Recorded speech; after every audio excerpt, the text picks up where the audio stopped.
The world was silent now. After the war, most cities were empty. Buildings stood like broken bones. Roads were cracked.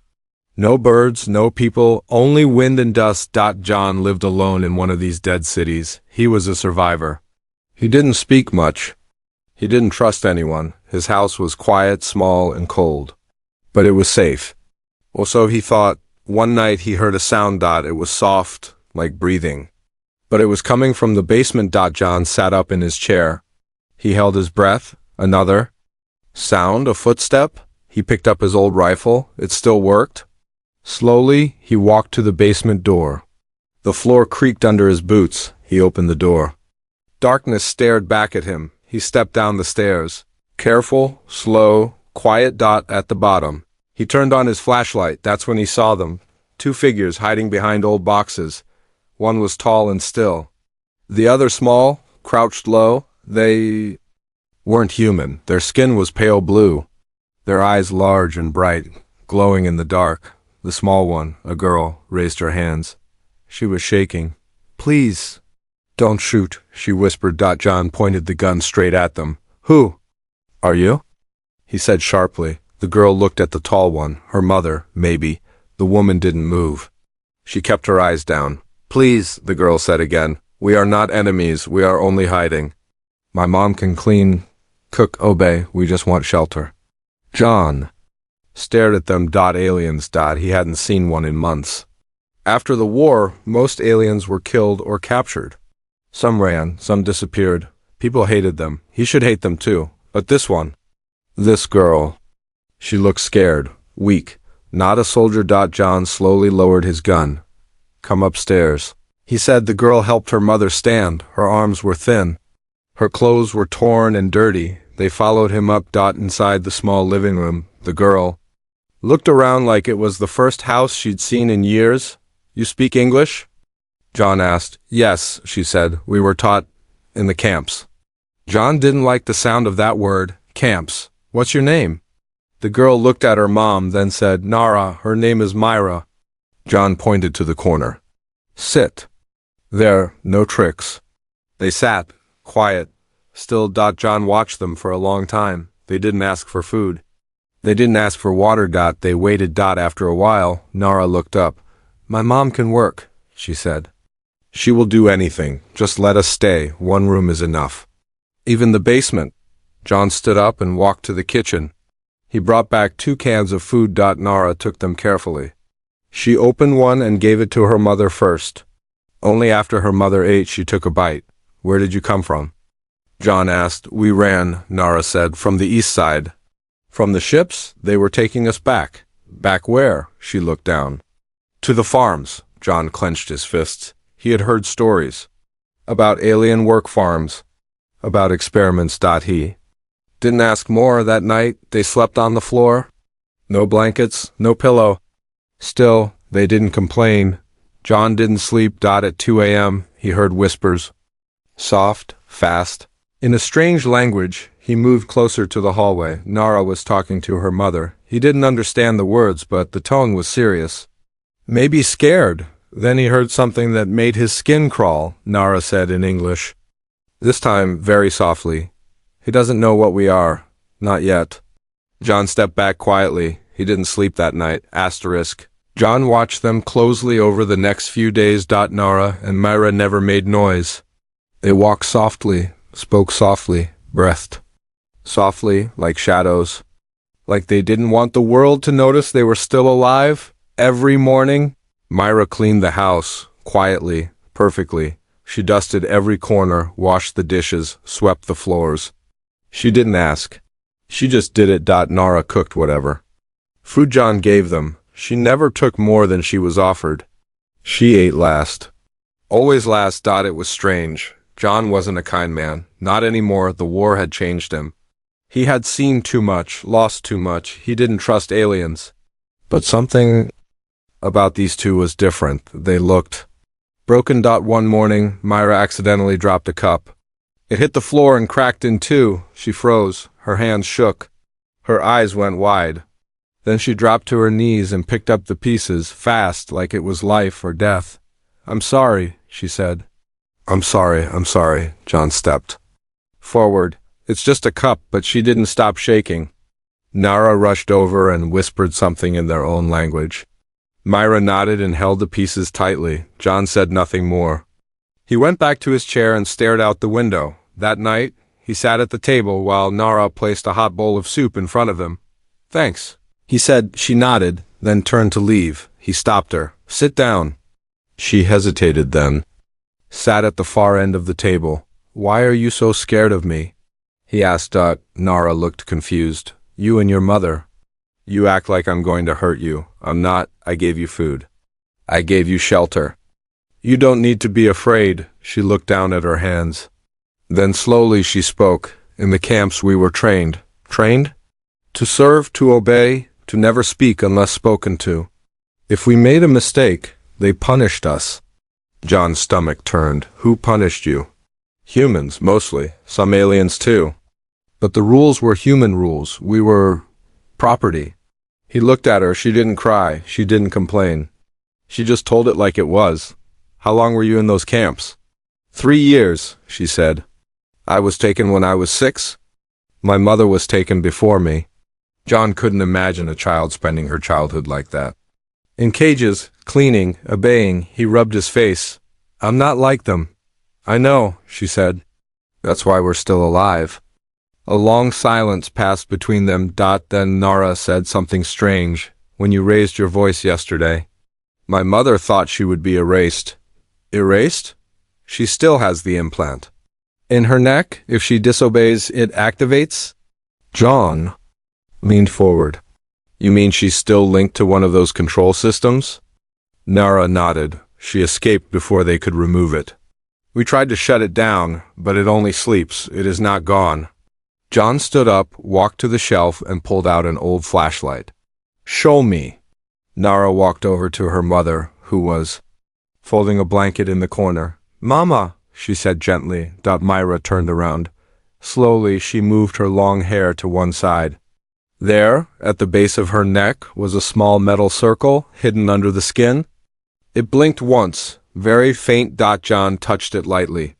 Myra flinched hard. "I won't hurt you," he said. She nodded but stayed tense. "Is it tracking you?" he asked. "No," Nara replied. "Not anymore, but it's still there. And if someone sends a command signal?" "She follow it," John said. Nara nodded again. John stepped back, thinking.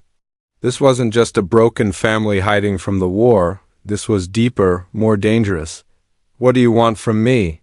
he asked. Nara looked up at him with big eyes. "Just time, just a place to stay until we can find help." "We're not trying to trick you." John walked away. He opened a drawer and took out a small scanner, one he used long ago to check for radiation or power signals. He turned it on and walked back to Myra. The scanner buzzed near her neck. "Still active," he whispered. He would need tools to remove it. He would need help. And help was not easy to find anymore. That night, John slept with his rifle beside him. Not because he feared them, but because now he feared what might be coming for them. At 3 a.m., a soft light blinked on the scanner again. The implant was pulsing, weak but alive. Myra didn't move. She was curled up in the corner, eyes closed. Peaceful, but John wasn't peaceful anymore. Someone, somewhere, might still have control over her, and control was always dangerous. It rained for the first time in weeks. John sat near the window, watching the water fall over broken streets. The world outside looked clean for a moment, like the war had never happened. But inside, things felt heavier than ever. He couldn't stop thinking about Myra's implant. That small circle of metal, buried under her skin, still blinking. Still active. She cooked breakfast like nothing was wrong. Quiet, calm, almost robotic. Nara helped her, setting the table carefully. John didn't say much. He just watched, observed. He knew now they weren't just hiding from the cold or the war. They were running from something, and they were still being chased. After breakfast, Myra went to wash the dishes. Nara sat near the fireplace, holding a metal object in her hand. John leaned closer. "What's that?" She quickly hid it. "Nothing." John raised an eyebrow. "It doesn't look like nothing." Nara hesitated, then slowly showed it to him. It was a piece of tech, old, dented, and shaped like a broken wing. Symbols on it glowed faint blue. This was from the ship, she said. When we escaped. Ship? Our transport. Before we crashed here. You didn't just escape from the camps, John said. You ran from something bigger, Nara nodded. They were transferring us to a different sector. Somewhere. Worse. We don't know where. John took the device gently. It was heavy and warm. You crashed here? He asked. Near the outer wall of the city, weeks ago. We hid in ruins until we found your house. John stared at the object. He had seen alien ship tech before, but this wasn't ordinary. It pulsed like it had life. Does anyone else know? You survived? He asked. Nara looked nervous. We don't think so. But what? She looked toward the window. Before the crash, my mother disabled the ship's tracker, but not in time. A signal was sent. A distress signal? No. A control signal? To call in a retrieval unit? John stood up. You're telling me someone might be coming here right now? Maybe, she said. But maybe they already looked and thought we were dead. John didn't like MAYBES. Later that day, he checked the perimeter of the house. He added extra wires, small traps, and pressure alarms. Just in case. He hadn't done this in a long time, not since the war ended. Not since his unit was wiped out. At sunset, while setting a sensor behind the shed, he noticed something, a strange trail in the dirt. Like something heavy had been dragged. Not by him. He followed it quietly. It led to the back of the shed. Hidden under a broken plank, he found something he didn't expect, another piece of the ship, a flat metal panel with glowing edges. It buzzed faintly like it was trying to wake up. John touched it. A soft hum spread into his hand. The symbol on it flickered. He grabbed the piece and carried it inside. Nara's eyes widened. You found it? You hid this here? We thought it was dead, but it still works? Barely, John said. What is it? Nara looked at Myra, the older woman. Stayed silent. It's memory, Nara whispered. Memory? The ship's log? It stores everything, orders, movements, names. Can it be read? Only with a source core, she said, but ours was damaged in the crash. John looked at her carefully. Why hide it?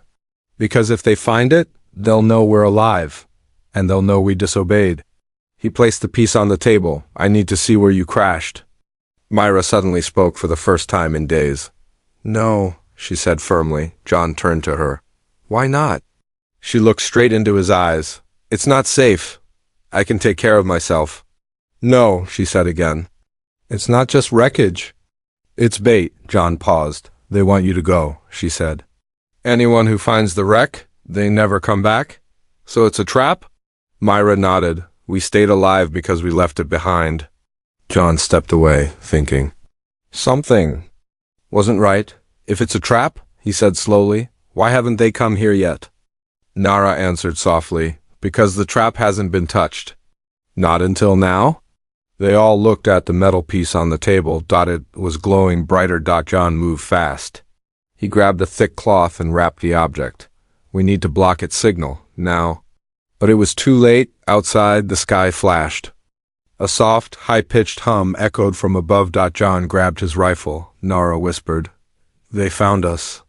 Myra held her daughter close. John looked toward the door. His voice low, steady. Then we fight. The night sky was no longer quiet. A soft filled the air, like a machine waking up far above the clouds. John stood at the window, rifle in hand.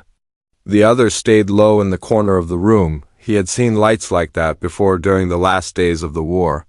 It meant something was scanning the ground, searching for them.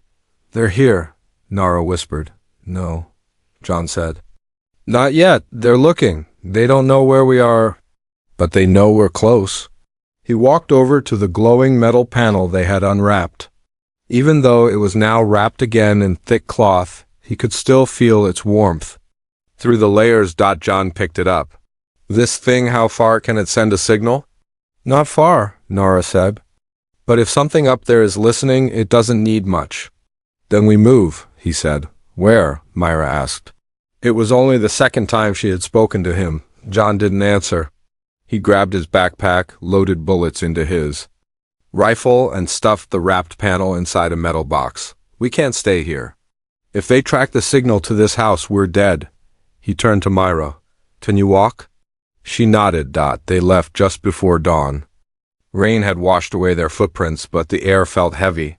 As if the sky was watching, John led them through broken alleyways and shattered roads. He didn't head toward the forest or the hills, too open. Instead, he moved deeper into the old city ruins. They stopped inside a collapsed warehouse. The roof was half gone, and the walls were thick concrete, hard for scanners to read through. We stay here for now, John said. Myra and Nara sat down near a pile of old crates. John opened the metal box and stared at the panel. It wasn't glowing anymore. He took out his small scanner and pointed it toward Myra. It beeped once, then again. Faster. He moved it closer to her neck. The beeping turned into a high, sharp tone. John's eyes narrowed. Your tracker. It's active. Myra went still. That's not possible. It was shut down. It's not sending a strong signal, he said. But something inside it is awake. Nara stepped back. If it's awake, they'll find her. No, Myra said suddenly. They'll find you. I'm the signal now. They'll follow it. She looked at John. You should leave me. No, he said. You must. No, he repeated. Firm? Louder. Myra looked at him for a moment, then said softly, Then you must cut it out. John froze. Nara gasped. No, the girl said. You'll kill her. Then they'll kill all of us, John said. He stood up and grabbed his knife from the side of his boot. The metal gleamed under the weak light. Myra turned her back to him, lifted her hair, and exposed the implant. Nara cried out, Please, she's my mother. John looked into Myra's eyes. They weren't afraid, not anymore. They were calm. I've done this before, he said, during the war. We removed dozens. Some didn't survive, but most did. Nara stepped away, trembling. John lit a small fire and pulled out a first aid kit. Alcohol, cloth, gloves. You'll need to stay still. He told Myra. She nodded once. He sterilized the blade. Then he cut. Myra didn't scream. She didn't move. Her hands gripped the sides of the crate, her jaw locked tight. The metal disc was deep. Wires had wrapped around her nerves. John worked slowly, carefully. Sweat dripped from his forehead. Finally, the disc popped free. It was still blinking. He dropped it into a metal cup and crushed it with a rock. The blinking stopped. John wrapped Myra's neck with clean cloth. Blood soaked through, but the flow was slowing. She leaned back against the wall. Breathing hard, Nara rushed to her side, crying. She's okay, John said. She's strong. Outside, the humming sound was fading. Maybe the signal had been lost. Maybe they had just bought themselves more time, but John knew it wasn't over. That night, while the others slept, John opened the crushed tracker and studied the tiny parts. He saw something strange, not just metal and wires. There was a tiny crystal inside, still glowing, still remembering whatever this tracker was. It wasn't just a signal beacon. It was a recording device, and it had likely sent everything it saw, even now. After being removed, it still held images, faces, locations. Memories. John crushed the crystal under his boot. Sparks flew. Then darkness. He looked at the stars through the broken roof. They'll come again, he said to himself. They won't stop. He looked back at the sleeping girl and her mother. Next time, we'll be ready. The sky broke open at dawn. John was already awake, sitting near the door of the ruined warehouse. His rifle rested across his lap. His eyes had not closed once through the night. Nara and Myra were still asleep, their heads close together. Myra's bandaged neck rose and fell slowly. The cut had stopped bleeding, but her body was weak. Removing the tracker had saved them. For now, but something felt wrong. The birds weren't singing. There was no wind, only silence. Then he heard a footstep. Not near the door. Not outside. Above. John raised his rifle and pointed it toward the broken roof. A dark shape moved across the edge. Tall, thin, with arms too long for any man. He stood quickly. Wake up, he whispered. Nara opened her eyes. Myra did not. Take her, John said. Move to the back wall. Nara obeyed, dragging her mother behind an old crate. John stepped into the open, the shape dropped from the roof, and landed without sound. It stood tall, taller than any human, clad in silver-black armor that seemed to shimmer in the light. No face, only a smooth oval helmet. A red dot blinked where eyes should be. John aimed his rifle. The figure raised its hand, not to attack, but to speak. A deep, flat voice came from its helmet. "Return the property." John didn't answer. The voice repeated slower. "Return the property, or face removal." John tightened his grip. "They're not your property." "Incorrect. Unit 7 Myra belongs to Retrieval Sector 4. Detected biosignature confirmed. Return the unit now." Behind him, Nara whispered, "It's a collector." John had heard of them during the war, elite retrieval agents, not soldiers. Not killers. Hunters. Once they marked a target, they never stopped. Machines with one goal, recover what was theirs. John said, "She's free, the tracker's gone." "She was removed without authorization. This is damage to company assets." "You are interfering with protected operations." He raised the gun. "Higher. I'm interfering with slavery."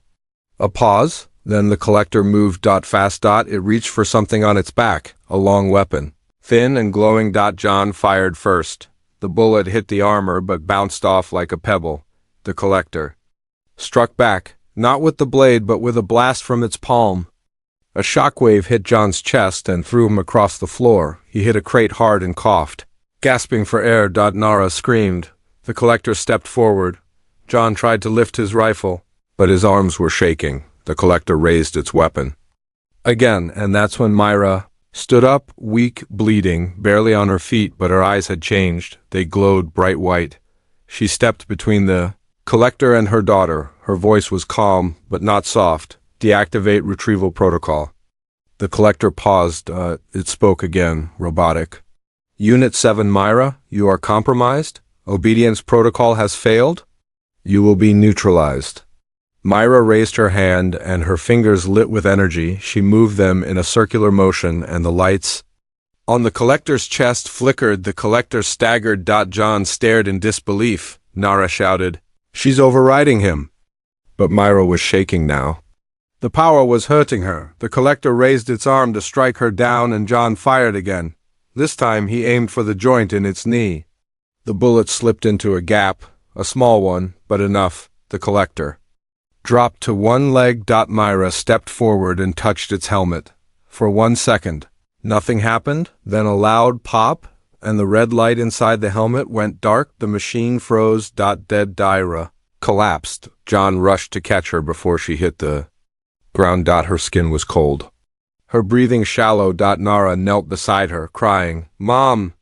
John looked at the machine. Sparks came from its back. But it didn't move. "She stopped it," he said softly. "She used her old commands," Nara said. "It cost her everything."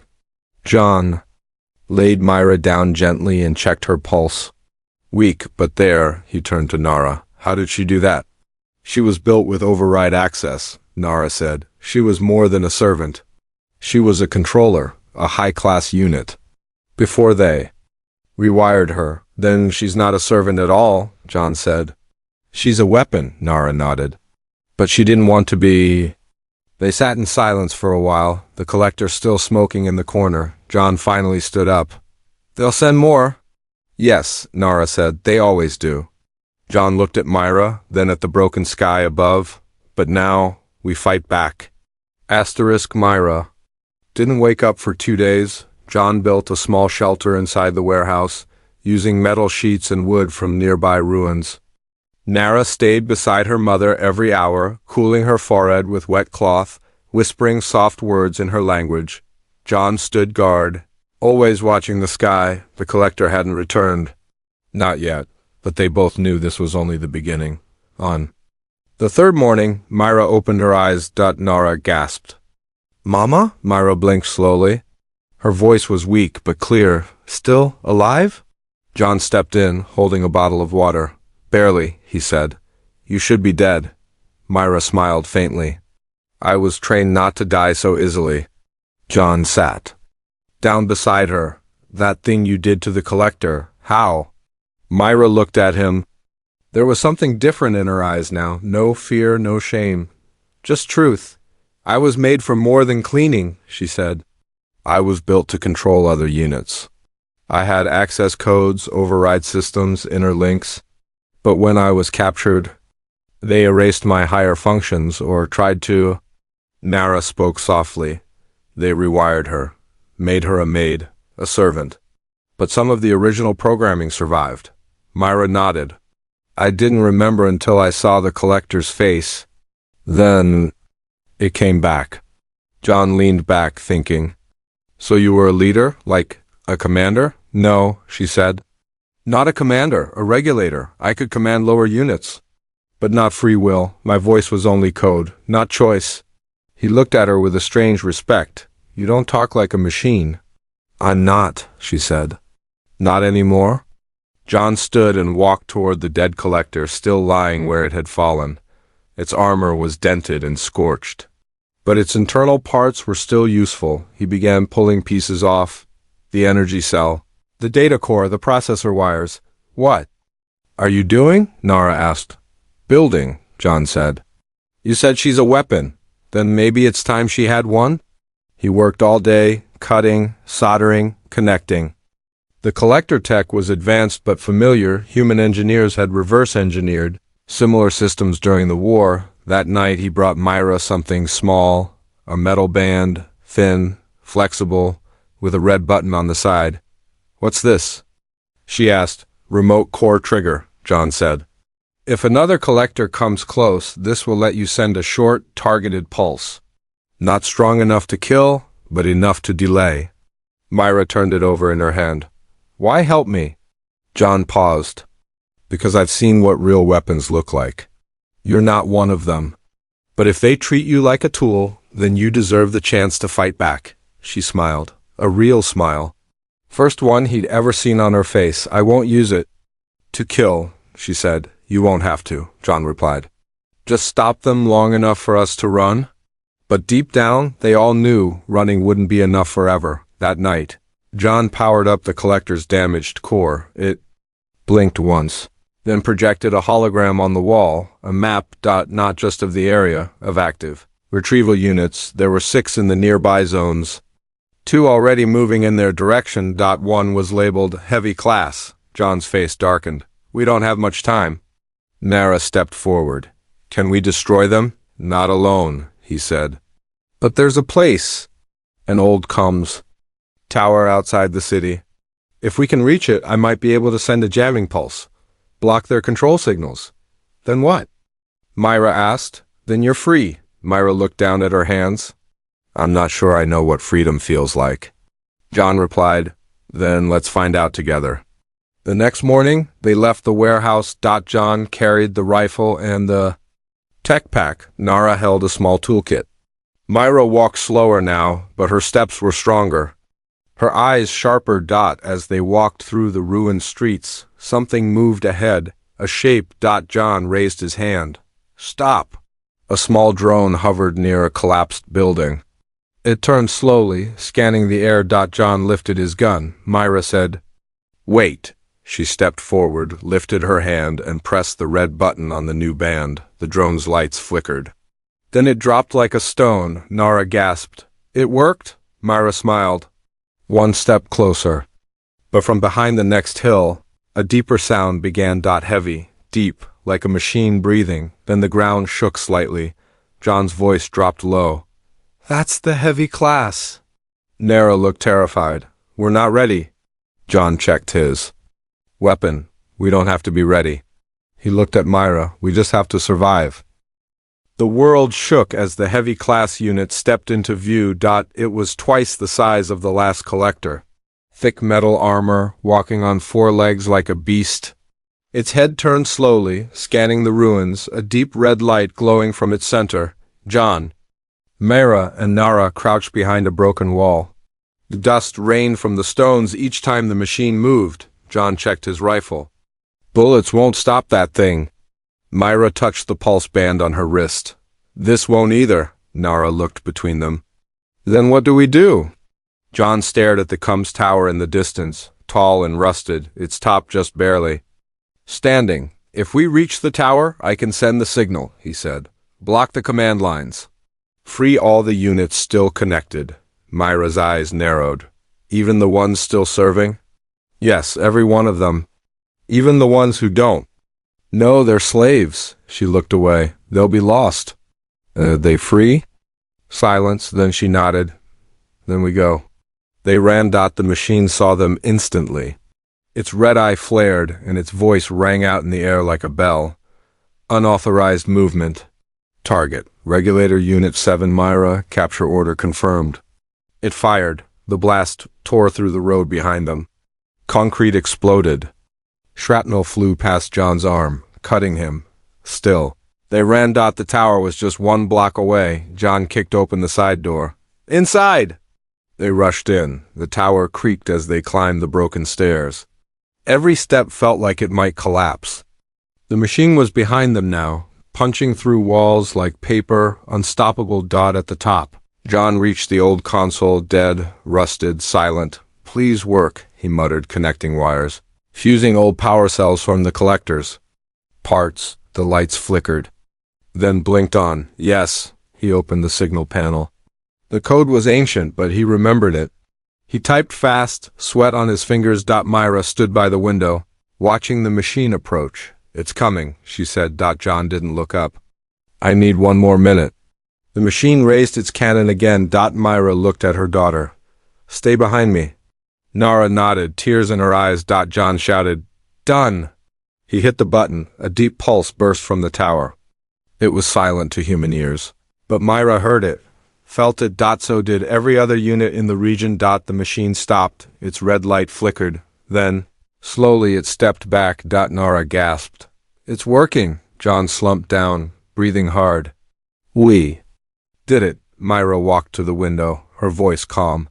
They're waking up now? All of them? The ones hiding? The ones working? The ones still in chains. Outside, the machine's red light turned white. It powered down and stood still. Then it's over, John said. Myra looked at him. No, she said. It's just beginning. A day passed, then 2. Signals came from across the ruins. Not attacks, but messages. From freed units. From broken minds healing, 1 by 1 they arrived. Aliens of all shapes and types. Some still wore servant clothing. Others were part machine, part organic. All of them had once been controlled. Now they were free. They gathered. Outside the tower like a silent army, lost, waiting. Myra stood before them. Weak but strong. Nara held her hand. Then one of the units stepped forward. Its voice cracked from disuse. You freed us. Myra shook her head. Not me, him. She pointed at John. All eyes turned. He took a step back. I didn't do anything special. I just helped. Another voice said, You protected us. You gave us a choice. We were machines, now we are not. We need direction. We need a leader. John looked at Myra. I'm not one of you, she smiled. Exactly. He looked at the crowd. Tired faces, hopeful eyes. People, not. Machines. I don't want to control you, he said. I don't give orders. A long pause. Then the first unit said quietly, Will you guide us, human? Another added, Will you walk with us? A third whispered, Will you lead us into freedom? John took a breath. He thought of the war, the pain, the loss, the silence. And now this strange, broken family. This moment, he nodded. I won't rule you, but I'll stand beside you. Cheers didn't come, just quiet acceptance. A nod. A breath of peace. Myra stepped forward. You are not our master, she said. You are our voice in the dark. Nara took his hand. We trust you. John looked at the rising sun for the first time in years. The light didn't hurt his eyes. Then let's build something better, he said. Together.